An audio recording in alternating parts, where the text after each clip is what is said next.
In 2023, Kevin Hart released a Netflix special. Before that, a comedy tour.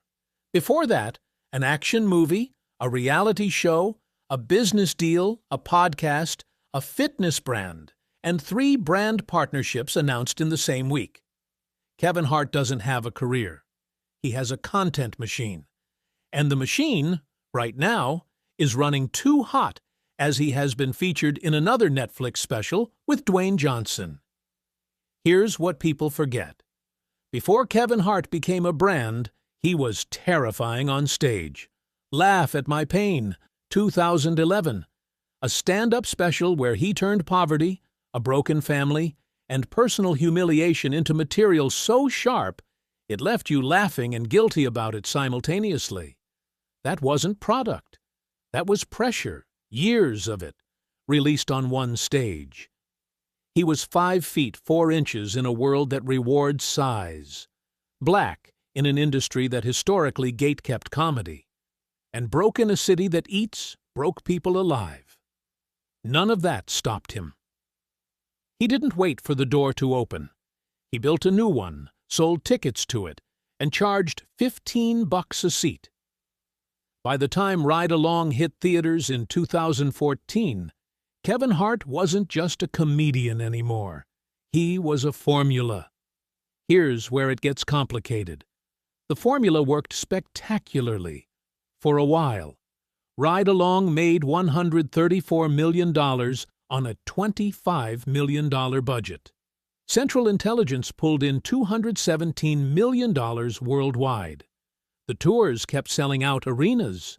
The deals kept coming. And Kevin Hart kept saying yes to everything: movies, shows, cameos, commercials, books, a drama about his childhood, an animated series, a role opposite Mark Wahlberg, then another one, a reality series tracking his gym workouts, a Peacock show about being Kevin Hart. At some point, and nobody can pinpoint exactly when, the work stopped being about something.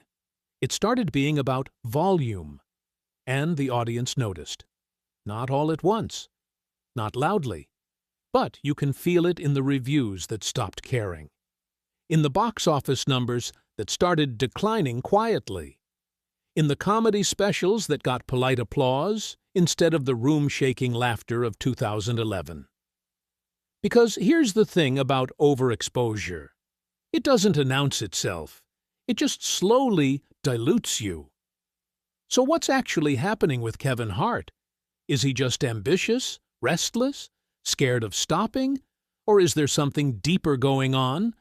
Because when you look at his actual behavior, the way he's talked about work in interviews, the 2019 car crash that nearly killed him, the very public redemption arc after the Oscar controversy, a pattern emerges. Kevin Hart doesn't just work hard. He works to outrun something. He said it himself in his documentary, Don't Fuck This Up, a man processing guilt, reinvention, and the terrifying question of what happens when the hustle stops. What does Kevin Hart become if he's not Kevin Hart, the product? That's the question his career is quietly asking right now, and he hasn't answered it yet. Here's what makes Kevin Hart genuinely interesting in 2025. He might actually be circling back. The Upshaws quietly showed he could anchor something real.